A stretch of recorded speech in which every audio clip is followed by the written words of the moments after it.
दोस्तों, स्वागत है एक बार फिर से आपके मेरे चैनल पर लीगल इज 127 पे। दोस्तों, सही सुना आपने, ऐसे पति पर बिल्कुल 498 का केस बिल्कुल नहीं चल सकता। आखिर ऐसा पति ने किया क्या? उस पर केरला हाई कोर्ट ने 498 का केस खत्म क्यों कर दिया? आखिर ऐसा रीजन क्या हुआ?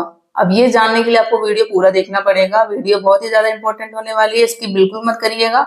और आप मेरे चैनल पर नए हैं तो चैनल को लाइक करना, शेयर करना, सब्सक्राइब करना बिल्कुल मत भूलिए और साथ ही दबा दीजिए ताकि आपको टाइम टाइम पे वीडियो की नोटिफिकेशन मिलती रहे। दोस्तों देखिए, जैसा होता है आमतौर पे जब हस्बैंड वाइफ में लड़ाई होती है तो पत्नियां हैं जो 498 का केस कर देती है पति पर, उसके ससुराल वालों पर अपने, कि मुझे टॉर्चर किया गया, परेशान किया गया है। तो इस केस में भी यही हुआ। ये केरला हाईकोर्ट का है जजमेंट। तो इसमें क्या हुआ, पत्नी ने वही पति पर आरोप लगाया कि मुझे मारा जाता है, मेरे पर अत्याचार किया जाता है, दहेज के लिए मेंटली फिजिकली परेशान किया जाता है। तो उसने 498 का केस कर दिया। जब केस किया तो फिर पति द्वारा क्वेश्चन पिटीशन की फाइल की गई 498 केस को खत्म करने के लिए हाई कोर्ट में। हाई कोर्ट में पति ने ये कहा, अपनी बात रखी कि 498 का केस मुझ पे बिल्कुल पूरी तरीके से लागू ही मतलब नहीं लगाया जा सकता है।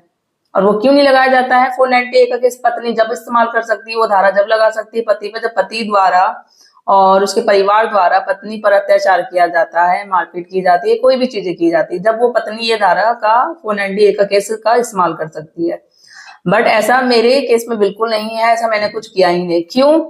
क्योंकि जब पत्नी ने ये केस किया उस समय हमारी जो शादी है वो बिल्कुल जो नल वॉइड हो गई थी, लीगली ही नहीं थी। हम हस्बैंड वाइफ थे ही नहीं, क्योंकि फैमिली कोर्ट ने हमारी शादी को नल वॉइड कर दिया था। अब वो इसलिए क्या था, हस्बैंड ने ये बताया कि जब मेरी शादी हुई थी, शादी से पहले जब मुझे पता चला शादी के बाद कि ये पहले से ही शादीशुदा है, तो उस रीजन से जब मैंने केस वेस किया तो फैमिली कोर्ट ने मेरा केस किया, सब कुछ किया, फैमिली कोर्ट में हमारा केस गया तो फैमिली कोर्ट ने हमारी शादी को नल वॉइड कर दिया, क्योंकि हमारी शादी बिल्कुल लीगल तरीके से मानी नहीं जाती। और जब इसने 498 का केस किया पत्नी ने, तो वो 498 केस का मतलब ये होता है जब पति द्वारा उसके घर वालों द्वारा दिया जाता है। तो जब तो मैं इसका हस्बैंड था ही नहीं, तो ये पूरी तरीके से तो बात मानी ही नहीं जाती है। तो किस बेस पे 498 का केस किया जाता है, जब तो हम दोनों लीगली हस्बैंड वाइफ थे ही नहीं बिल्कुल, और न कोई भी था। जब रह रहे थे, एक सिंपल आप मान सकते हैं कि एक लिविंग रिलेशनशिप में रह रहे थे, तो ये केस करने का कोई मतलब ही नहीं बनता। ये मुझ पे बिल्कुल बनता ही नहीं है ये केस 498 इस केस का। तो आप इस केस को खत्म करो।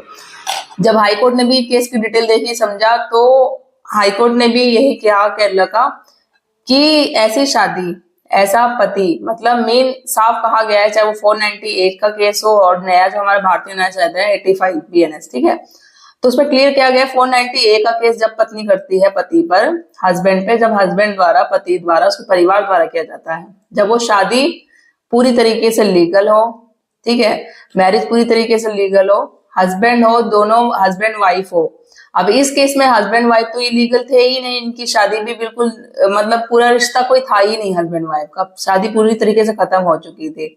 जब इसने वाइफ ने केस किया तो वो एक लिव इन रिलेशनशिप में रह रहे थे और वो ऑलरेडी शादी नल वॉइड हो चुकी थी, तो केस का कोई मतलब ही नहीं बनता। तो हाई कोर्ट ने हस्बैंड, उसके पति को और उसके परिवार को उस पे से जो 498 का केस था वो पूरी तरीके से खत्म कर दिया, ठीक है। तो दोस्तों, अगर आपका केस भी सेम सिचुएशन में अगर ऐसा ही है, मिलता जुलता, तो आप इस जजमेंट का यूज करके अपने केस में यूज कर सकते हैं और फायदा उठा सकते हो।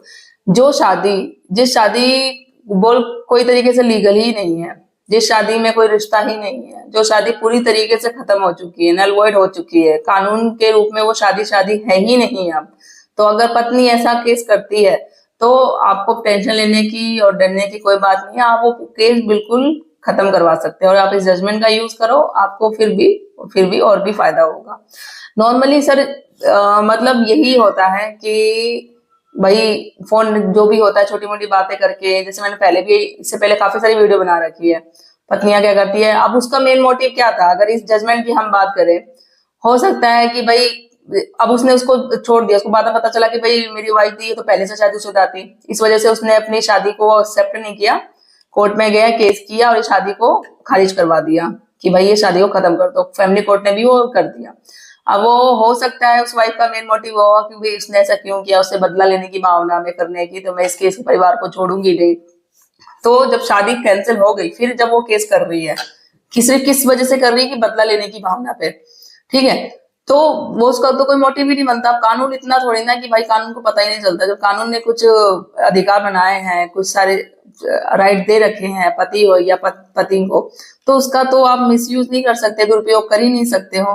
वो जब ऑलरेडी से शादीशुदा है और उसकी जब शादी पूरी तरीके से अवॉइड हो चुकी है, तो उसमें 498 का केस करने से या उसके परिवार वालों केस करने से तो कोई होगा ही नहीं। जब चीजें पता चली तो भाई कानून ने बिल्कुल पूरी तरीके से हटा दिया। आपके साथ भी सेम ऐसी सिचुएशन होती है तो आप भी बिल्कुल यूज कर सकते हो। आज की डेट में यही होता है, पत्नी ये जो छोटी छोटी बातों पे लेके भाई पति पे, उसके घर वालों पे 490 का केस कर देती है। कोई छोटी छोटी चीजें हुई, 490 मीन होता है कि मेंटली, फिजिकली दहेज के उस पे किया जाता है, मारपीट की जाती है। एक मतलब स्ट्रॉन्ग जो ग्राउंड होता है ना, वो उस बेस पे किया जाता है। बट आज की डेट में जो पत्नियां होती है वो मिसयूज कानून को, अपना टाइम वेस्ट करना, बस वो सिर्फ किस लिए, परेशान करने के लिए, पति को उसके घर वालों को परेशान करने के लिए।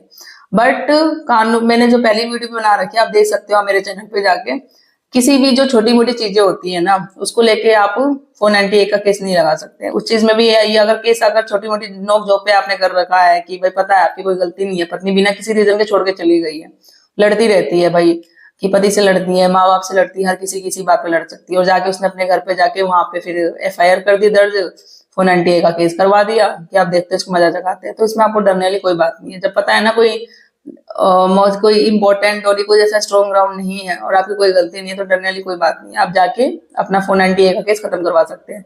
मैंने इससे पहले जो वीडियो बना रखी है उसमें जजमेंट भी काफी सारे मैंने शेयर कर रखे हैं वीडियो पे, आप वो जजमेंट का भी यूज कर सकते हैं और वैसे भी हटा सकते हैं। और ये इस जजमेंट जो केरला हाईकोर्ट का जजमेंट है, ऐसी ऐसी मतलब सेम कंडीशन अगर आपके साथ भी है, ऐसा है सेम सिचुएशन, तो आप भी अपना 490 केस खत्म करवा सकते हो। इस जजमेंट का यूज करो, डिटेल्स में आप पढ़ लीजिएगा, मैं लिंक शेयर कर दूंगी डिस्क्रिप्शन में।